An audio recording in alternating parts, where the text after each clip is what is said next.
오늘 우리에게 주시는 하나님의 말씀은 구약성경 창세기 1장 28절에서 31절까지 말씀입니다. 구약성경 창세기 1장 28절에서 31절까지 말씀입니다. 오늘 또 유치부, 초등부, VT인, 어른 예배까지 동일한 말씀으로 함께 말씀을 보게 될 것인데요. 온라인으로 예배하신 분들도 함께 자막 보시고 성경 보시면서 하나님 말씀 받겠습니다. 오늘은 4절입니다. 다 같이 한 목소리로 합독하면서 하나님 말씀 받겠습니다. 같이 읽을게요. 하나님이 그들에게 복을 주시며 하나님이 그들에게 이르시되 생육하고 번성하여 땅에 충만하라. 땅을 정복하라. 바다의 물고기와 하늘의 새와 땅에 움직이는 모든 생물을 다스리라 하시니라. 하나님이 이르시되 내가 온 지면에 씨 맺는 모든 채소와 씨 가진 열매 맺는 모든 나무를 너에게 주노니 너희의 먹을거리가 되리라.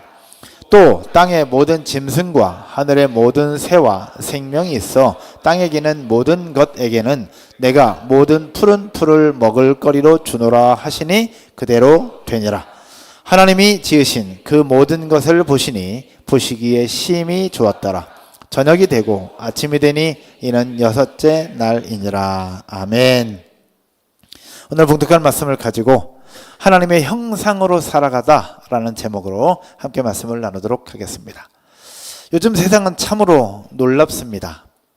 AI 시대라고 부르죠. 얼마 전에 우리 같이 걷기 또 VT인 캠프 다녀온 이후에 영상을 만들 때의 노래도 우리 영천 집사님께서 AI로 만들어 주셨던 노래입니다. 이제는 인공지능이 그림을 그리고요, 음악을 만들고 영상도 제작을 하는 시대입니다. 심지어 목사가 설교하는 설교 원고도 AI로 작성할 수 있는 시대가 되었습니다. 그러다 보니까 사람들이 이야기를 합니다. 챗GPT가 우리의 삶에 있다는 것은 PhD 받은 박사 100명을 비서로 두고 있는 것과 같다라고요. 근데 PhD 박사 100명을 비서로 두고 있는 것보다 훨씬 더 빠르고 효과 있는 부분이 되기도 합니다. 그래서 사람들은 이렇게 얘기를 또 합니다. 이제 사람보다 똑똑한 기계가 세상을 바꾸는 시대다라고요. 여러분 인정하십니까? 뭐 인정될 수도 있겠지만, 그런데요, 중요한 사실이 하나 있습니다. 아무리 기술이 발전해도 AI가 할 수 없는 것이 있습니다. 뭘 할 수 없을까요? AI가 할 수 없는 것이 있습니다. 요즘 그거 아십니까? 직업 세계에서 인테리어에 사람들이 몰린다고 얘기를 합니다. 도배하는 것에 몰리고, 미장하는 것에 몰리고, 타일 기술에 몰리고, 필름 붙이는 데 몰리고. 왜냐하면 AI가 아무리 발전해도 벽돌을 쌓아줄 수는 없다라는 얘기입니다. 도배를 해줄 수는 없다는 얘기죠. 그러다 보니까 앞으로 뜨는 직종 중에 하나가 AI가 할 수 없는 그런 직종에 더 많은 사람들이 몰리고 기술을 배운다고 얘기를 하더라고요. 그런데 이런 거 말고 AI가 할 수 없는 것들이 또 있습니다. 뭐냐? AI는 사랑할 수가 없습니다. 혹시 AI랑 사랑하는 사람 혹시 본 적 있어요? 우리가 AI를 좋아하기도 하죠. 그러나 AI는 사랑할 수는 없습니다. 또 누군가를 용서할 수도 없고요. 또 AI는 눈물을 흘릴 수가 없습니다. 눈물 흘리는 그림을 그려낼지는 모르겠으나 눈물을 흘릴 수는 없습니다. 그저 알고리즘과 통계, 계산일 뿐 진짜 감정과 관계는 오직 사람만 할 수 있다는 것이죠. 인정이 되십니까? 그럴 때 우리는 이런 질문을 또 던져볼 수 있을 것 같아요. 그러면 인간이 할 수 있는 것, 인간다움이란 뭔가라고 생각을 해볼 수 있겠습니다. 그 해답이 바로 오늘 창세기 1장에서 이야기를 해주고 있습니다. 인간이 누구냐? 따라서 한번 할까요? 인간은 하나님을 닮은 존재다. 인간은 하나님을 닮은 존재입니다. 아멘이십니까? 무슨 얘기냐? 인간은 하나님의 형상으로 창조된 특별한 존재라는 이야기죠. 그래서 하나님은 우리를 단순히 기능으로 보지 않으십니다. 기능으로 만들지 않으셨어요. 그렇기에 하나님 앞에서 우리는 단지 여러 피조물 중에 하나인 원 오브 댐이 아니라는 얘기죠. 원 오브 댐이 아니라 뭐예요? 온리 원. 우리 인간은 아주 특별한 존재로 만드셨다라는 사실입니다. 이 자리는 저도 여러분들도 할렐루야. 신방을 가면 자주 보게 되는 장면들이 있는데 이해할 수 없지만 또 이해하게도 됩니다. 부모님이 우리 자녀들이 3살 때 그린 그림을 아직도 벽에 붙여놓거나 현관에 붙여놓거나 창문에 붙여놓고 있는 경우들을 보게 됩니다. 제가 보기엔 삐뚤삐뚤하고요, 색깔도 뒤죽박죽입니다. 그런데 그럼에도 불구하고 오랫동안 그 벽에다가 아이가 그린 그림이라고 붙여놓았습니다. 제가 볼 땐 그냥 낙서인데. 그래 물어요. 이거 왜 이렇게 붙여놓냐? 그럴 때 부모가 뭐라고 얘기할까요? 우리 부모가 뭐라고 얘기할까? 우리 아이의 첫 작품이기 때문에 그렇습니다 라고요. 우리 아이가 처음으로 만든 것이 있기 때문에 저한테는 보물입니다 라고 얘기해요. 제가 볼 때는 그냥 낙서일 뿐인데. 그런데 이게 뭘 의미하느냐? 우리가 살아가는 세상 속에 하나님 앞에서의 우리의 모습도 마찬가지라는 얘기입니다. 하나님 앞에서 우리의 모습도 완벽하지 않습니다. 삐뚤빼뚤 그림이 낙서처럼 보일 수 있다는 거죠. 그러나 우리는 하나님이 직접 만드신 존재입니다. 하나님이 직접 만드신 작품이라는 것이죠. 하나님의 형상에 담긴 존재가 바로 저와 여러분의 모습이라는 거예요. 그래서 하나님은 저와 여러분을 포기하지 않으시고요, 끝까지 사랑하시는 줄로 믿으시기를 주님의 이름으로 축복합니다. 부모가 아이가 3살 때 그린 그림을 벽에 붙여놓고 늘 감상하는 것처럼 하나님 앞에서 우리의 모습도 그런 존재라는 얘기죠. 그래서 신학자들은 이런 질문 앞에, 이런 이야기 앞에 또 물어요. 나는 누구냐라는 겁니다. 철학적인 질문이죠. 굉장히 심오한 질문입니다. 나는 누구인가? 예전 동산교에서 3박 4일 수양회 가운데 첫 번째 강의가 뭐냐? 나는 누구인가라는 거예요. 나에 대한 정체성을 찾아가는 것이 중요하다라는 것인데, 나는 누구인가? 여러분은 누굽니까 과연? 여러분 누구죠? 이것을 성경에서 이야기를 해주고 있습니다. 오늘 창세기 1장 28절부터 봤는데 바로 앞절인 27절에서 내가 누군가를 정확하게 설명을 해주고 있습니다. 우리 온라인으로 예배하시는 분들도 함께 한 목소리로 읽겠습니다. 다 같이요. 하나님이 자기 형상 곧 하나님의 형상대로 사람을 창조하시되 남자와 여자를 창조하시고. 아멘. 이 말씀을 통해서 우리는 기억하기를, 나는 하나님의 형상대로 지음받은 사람이라는 겁니다. 여러분 아멘이십니까? 그러면 하나님의 형상대로 지음을 받았다라고 하는 이 말의 의미를 한번 생각해 볼 필요가 있습니다. 하나님의 형상이라는 말은 단지 어떠한 형태를 나타내는 모습으로 이해할 수 있지만 어떠한 형태를 나타내는 모습을 뛰어넘습니다. 하나님의 형상이라는 것은 무엇이냐? 하나님의 성품을 이야기하는 것이고요, 하나님과의 관계를 이야기합니다. 또 하나님의 창조성을 얘기하는 것이고요, 또 하나님의 통치를 반영하는 모든 것을 담고 있는 단어가 바로 하나님의 형상이라고 하는 단어입니다. 그래서 하나님의 형상은 바로 하나님을 비추고 세상에 전하는 통로가 되는 것을 이야기를 합니다. 이걸 전 이렇게 정리를 해주고 싶어요. 마주보는 거울이 아니라 하나님을 보여주는 창과 같다라고요. 거울은 그냥 보면 나의 모습을 똑같이 보이잖아요. 그러나 창, 저 유리창 너머에 보면 바로 다른 것들을 볼 수 있는 거예요. 결국 하나님의 형상은 무엇이냐? 나를 통해서 이웃과 다른 사람에게 하나님을 보여주는 존재가 바로 하나님의 형상이라는 것을 우리는 기억해야 되는 것이죠. 그래서 이렇게 정리를 할게요. 따라서 한번 해볼까요? 나는 나를 위해 존재하는 존재가 아니다. 결국 나는 나를 위해 존재하는 존재가 아니라, 따라서 한 번 더 할까요? 나는 하나님을 드러내기 위해 존재하는 사람이다. 결국 나는 나를 위해 존재하는 존재가 아니라 나는 하나님을 드러내기 위해서 지음받은 존재요, 하나님을 드러내는 삶을 살아야 하는 존재, 그 사람이 바로 하나님의 형상대로 지음받은 사람이라는 것을 우리는 기억해야 됩니다. 그래서 우리는 하나님의 형상대로 지음받은 존재, 하나님을 드러내는 존재인데, 그러면 그런 하나님의 형상으로 지음받은 우리는 어떻게 살아야 될 것이냐?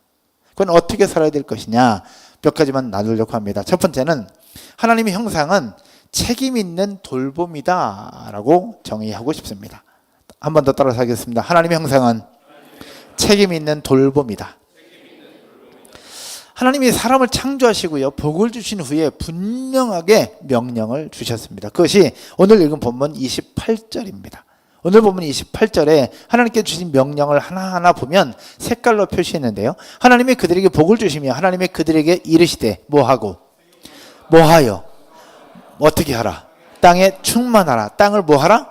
정복하라. 바다의 물고기와 하늘의 새와 땅에 움직이는 모든 생물을 어떻게 하라? 다스리라 하시니라. 하나님이 하나님의 형상대로 사람을 만드신 이후에 우리에게 분명한 명령을 주셨어요. 생육하고 번성하여 땅에 충만하라. 땅을 정복하라. 그리고 모든 생물을 다스리라 라고요. 이 말씀을 읽을 때 우린 종종 어떤 생각들을 하느냐? 다스리다, 정복하다 라는 부분에 집중을 합니다. 그래서 사람들은 이렇게 생각합니다. 하나님께서 주신 세상을 마음껏 누리고 또 소유하고 통치하라고 사람을 만들었구나 라고 생각을 해요. 그러면서 어떤 사람들은 나는 왕같은 제사장이야. 하나님께 나에게 준 권세를 가지고 세상을 다스려야지. 세상을 다스리는 것이 진짜 그리스도의 모습이야 라고 얘기를 하면서 세상을 정복하고 다스리는 것, 예수 그리스도의 이름으로 다스리는 것에 집중하는 부분들이 있어요. 틀린 건 아닙니다. 그러나 오늘 하나님의 형상으로 살아가는 부분에 있어서 하나님의 형상대로 산다는 것이 무엇을 얘기하고 있느냐?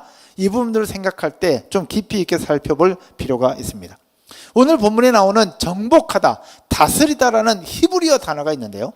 정복하다는 단어는 카바쉬라는 단어를 써요. 그리고 다스리다는 라다라는 히브리어 단어를 사용하고 있습니다. 이거는 단순한 지배나 점령을 얘기하는 게 아니에요.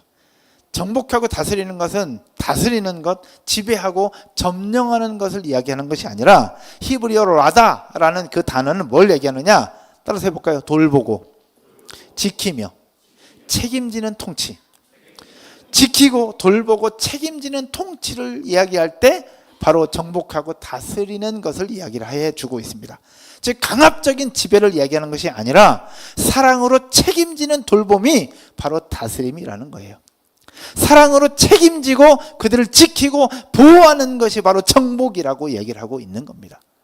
세상 사람들에게는 군림하고 정복하고 점령하는 것이 아니라 책임 있게 그들을 사랑하고 돌보면서 그들에게 영향력을 미치는 이것이 바로 성경에서 얘기하고 있는 다스림이라는 것을 우리는 기억해야 된다는 겁니다. 이 중요한 예가 창세기 2장 15절에서 이야기를 하고 있는데 한번 볼까요? 창세기 2장 15절의 말씀입니다. 창세기 2장 15절 여호와 하나님이 그 사람을 이끌어 아담을 이끌었죠. 그 사람을 이끌어 에덴 동산에 두어 그것을 뭐하며 경작하며 뭐하게 하시고 지키게 하시고. 에덴 동산을 하나님이 그들로 하여금 정복하고 다스리라고 말씀하셨어요. 근데 정복하고 다스리라고 말씀하시면서 동시에 뭐라고 얘기했냐? 경작하며 뭐하게 하시고 지키게 하시고 라고 이야기를 하고 있습니다. 경작하며 지키게 하셨다. 이것은 지배하는 것이 아니라는 거예요.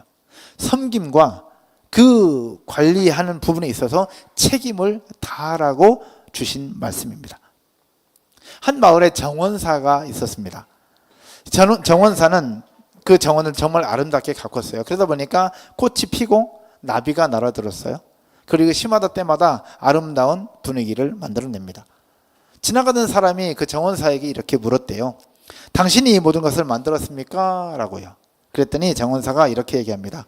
저는 이런 것들을 만들 수 있는 존재가 아닙니다. 이걸 만드신 분은 하나님이시고 제가 한 일은 관리한 것뿐입니다. 라고요. 물을 주고 가지를 다듬어 주고 잡초를 뽑아 주고 이 정원이 아름답게 살아갈 수 있도록 저는 관리했을 뿐입니다. 라고 얘기를 했는데요. 이것이 바로 하나님의 형상대로 살아가는 다스림의 본질이라는 겁니다. 하나님은 우리가 세상을 강제로 만드는 것을 원하는 것이 아니라 이 세상, 하나님께서 맡겨주신 세상을 사랑으로 돌보고 책임지는 존재로 우리를 만드셨고 그 의미로 세상을 정복하고 충만하고 다스리라고 말씀하신 줄로 믿으시기를 주님의 이름으로 축복합니다. 이것을 우리 삶에 실제적으로 적용을 해본다면 어떤 부분일까? 어떻게 적용을 할까? 세 가지로 좀 카테고리를 구분했습니다. 일터, 우리 직장이나 사업장에서 이것을 어떻게 적용할 것이냐, 가정에서 어떻게 적용할 것이냐, 교회에서 어떻게 적용할 것이냐. 첫 번째는 일터와 사업장입니다. 저희가 사진 하나 준비해 달라고 했는데 사진 한번 보실까요? 이 사진 보면서 여러분 어떤 생각들이 드십니까? 얼마 전에 나왔던 사진입니다. 이게 무슨 사진 혹시 기사 보신 적 있으세요? 외국인 노동자입니다. 이 청년은 스리랑카에서 코리안 드림을 꿈꾸고 한국으로 와서 일하고 있는 노동자입니다. 물론 이렇게 한 데는 우리가 모르는 이유가 있을지도 모르겠습니다. 그러나 그럼에도 불구하고 이렇게 하면 될까요? 안 될까요? 그럼에도 불구하고 아무리 우리가 모르는 사정이 있다 할지라도 그럼에도 불구하고 이러면 안 되는 겁니다. 우리가 일하는 직장, 사업장에서 우리는 성과가 아니라 사람을 돌보는 정원사로서의 모습을 보이는 것이 바로 정복이고 다스림이라는 겁니다. 그것이 바로 하나님의 형상대로 살아가는 거예요.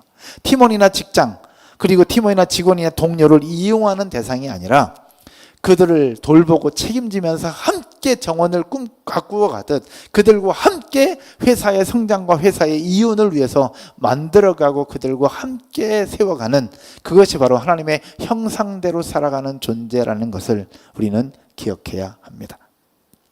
그럼 가정에서는 어떻게 하는 것이 하나님의 형상대로 살아가는 것일까?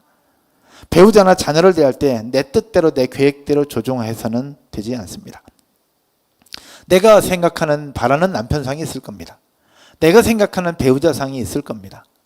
내가 생각하는 배우자상을 향하여 그 꿈과 그 목표를 향하여 만들고 조종하는 것이 정복하고 다스리는 것이 아니라는 얘기입니다.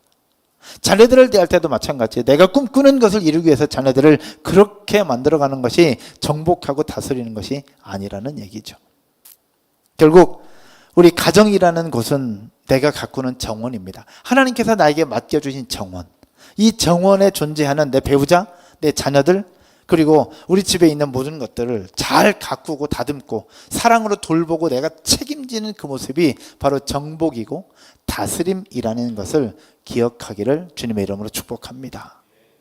마지막 하나는 교회입니다. 교회 안에서 우리는 어떻게 정복하고 다스릴 것이냐.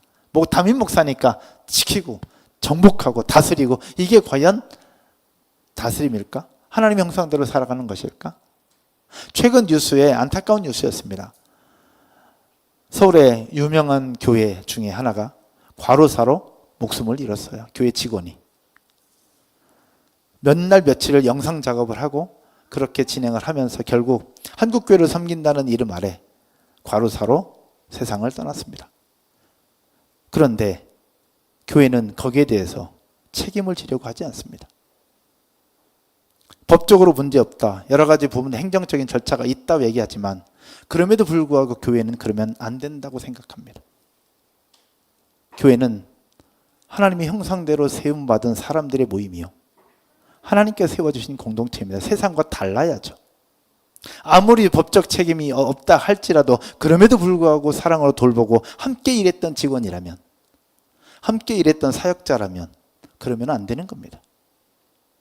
교회는 그러면 안 되는 겁니다. 마찬가지로 우리 셀도 마찬가지, 우리 같이 교사 그룹도 마찬가지, 또 함께 했던 사역자 그룹도 마찬가지입니다.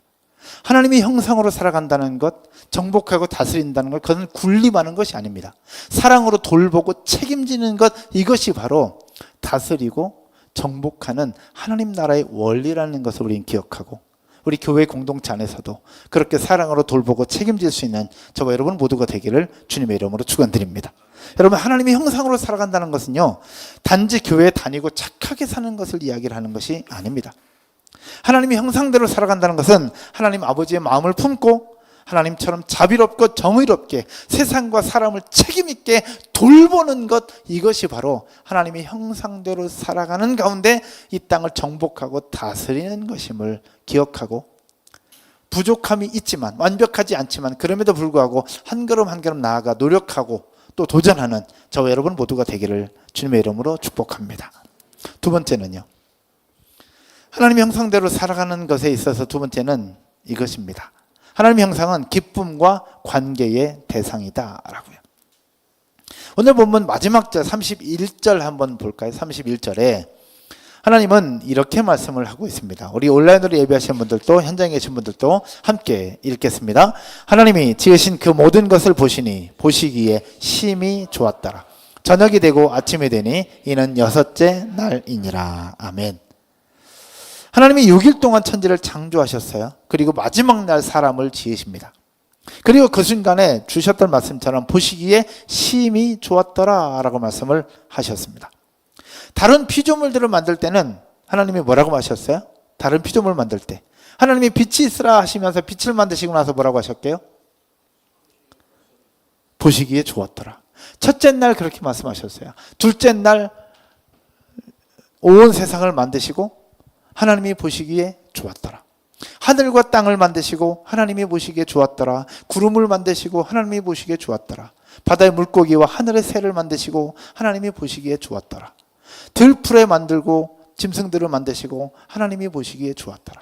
그런데요, 마지막 여섯째 날 사람을 만드시고 나서는 하나님의 말씀이 고백이 달랐어요. 뭐라고? 하나님이 보시기에 어떻게 좋았더라? 심히 좋았더라. 매우 좋았다는 얘기입니다. 이것은 단순한 문장의 차이가 아니라 하나님의 감정이 드러난 고백입니다. 하나님의 감정이 그 속에 담겨 있는 거예요. 결국 하나님은 인간을 기능적 존재로 만드신 것이 아니라는 얘기예요. 저와 여러분을 하나님의 기쁨의 대상으로 만드셨다는 것. 그래서 하나님이 여러분들의 모습을 보시면서 저의 모습을 보시면서 심히 좋았다라고 말씀하시는데 우리의 모습 속에 때로는 때도 묻고 죄도 묻고 또 부족함과 연약함이 있고 때로는 깨지고 상한 부분이 있지만 그럼에도 불구하고 하나님은 저와 여러분의 모습 속에서 기쁨과 관계의 대상으로 지금도 심히 좋았다고 말씀하시는 줄로 믿으시기를 주님의 이름으로 축복합니다. 아멘이십니까? 옆에 분들 한번 인사할까요? 다들 휴가 다녀오셔서 피곤할 수도 있겠지만 손 한번 꼭 잡아주시고 눈 마주치면서 하나님이 당신의 모습을 보면서 심히 좋았더라 라고 말씀하십니다. 이렇게 심히 좋다고 말씀하십니다. 옆에 한번 인사할까요? 스스로는 그렇지 않은 거 알지? 라고 얘기하면서 스스로 볼 때는 그렇지 않은 것 같지만 하나님 보실 때는 심히 좋고 지금도 매우 기뻐하시는 줄로 믿습니다. 한 아이가요, 종이로 서툰 비행기를 접어서 아빠에게 달려옵니다. 아빠, 이거 내가 만든 거야. 종이는 삐뚤삐뚤하고 접힌 선도 엉망입니다. 그런데 아빠는 그 아들이 접어온 종이 비행기를 보면서 이렇게 얘기합니다. 우와, 진짜 멋지다. 많이 해봤죠? 그렇게 많이 해봤죠? 그리고 책상 위에 가장 잘 보이는 자리에 올려놓습니다. 왜 올려놨을까요? 우리 아들이 만든 작품이니까. 비행기가 잘 날아서 그렇게 했을까요? 아니에요. 사랑하는 우리 아이가 만든 것이기 때문에 그러합니다. 한 2주 전인가 주일날 예배 다 끝나고 나서 이제 뭐 회의하고 기다리는데 여기서 이한이하고 다인이가 여기서 종이 비행기를 접는데 저희가 종이 비행기를 만들어 줬어요.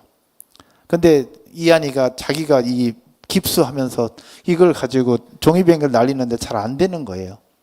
잘 안 되는 건데 제가 만들어서 줬더니 그걸 가지고 한참을 놀더라고.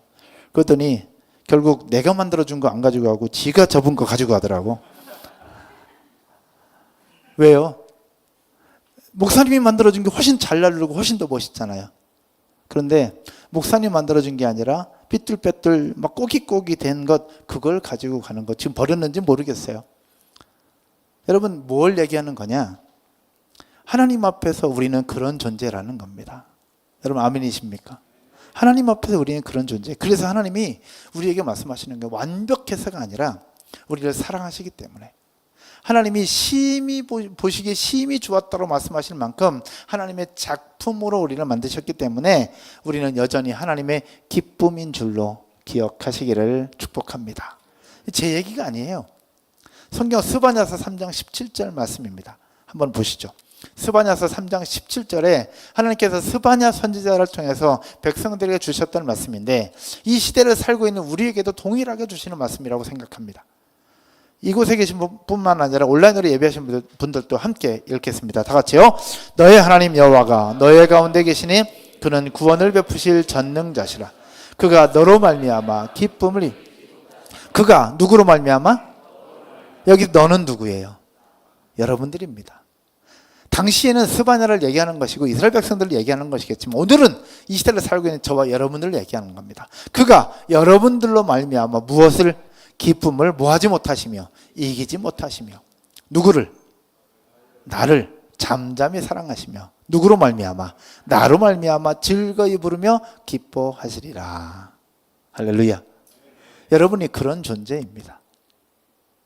아무리 내가 능력이 없는 것처럼 보이고, 또 어떤 사람은 잘나고 어떤 사람은 부족하고 또 실패한 것처럼 보이고 지금도 쭈글쭈글한 것처럼 보이지만, 그럼에도 불구하고 하나님 앞에서는 심히 좋았다고 칭찬할 만큼 하나님 앞에 작품이라는 것을 우리는 기억해야 되는 거예요. 그래서 우리가 예배를 드리는 것은 무엇이냐? 의무로 드리는 것이 아니라 우리를 기뻐하시고 우리를 사랑하시는 하나님과 교감하는 시간, 그리고 기쁨의 관계를 표현하는 시간이 바로 예배인 거예요. 오늘 덕인 집사님께서 불렀던, 고백했던 그 놀라운 사랑이라는 게, 여러분 곡적으로 만들 때 완벽한 것 같아요? 그렇지 않은 것 같아요? No comment. No comment. 누군가는 얘기하더라고, 이거 표절 조금 있는 것 같기도 하다고 막 이렇게. 누구라고는 얘기는 안 하겠어요. 그래서 저쪽 안에 앉아 계신 분이긴 한데 전 누군지 잘 모르겠어요. 근데 그럼에도 불구하고 저는 이 놀라운 사랑, 금요일도 그렇고 오늘도 들을 때 너무 감동인 거예요. 왜? 덕인 집사님의 삶을 제가 조금은 아니까.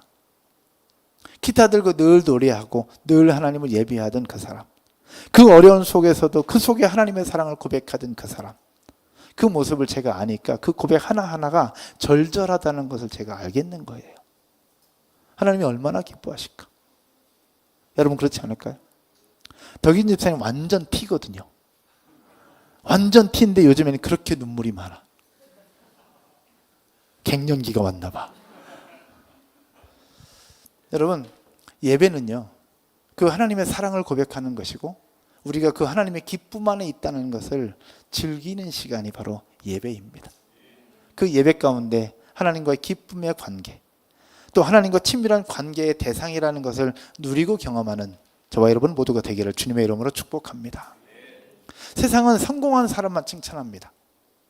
세상은 성공한 사람만 알아주고요, 성공한 사람만 기억합니다. 그러나 하나님은 우리의 성과가 아니라 존재 그 자체로 기뻐하는 분입니다.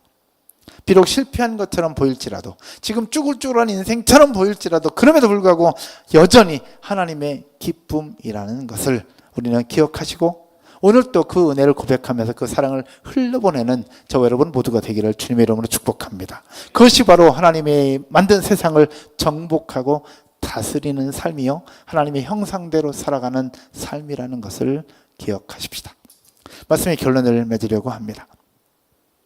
하나님의 형상을 따라 살아간다? 하나님의 형상을 따라 살아간다, 이것은 나를 넘어서 하나님을 드러내는 삶이라고 말씀을 드렸습니다. 지금 마주보는 거울의 모습이 아니라 나를 통해서 하나님을 보여주는 창과 같은 그런 모습이라는 거죠.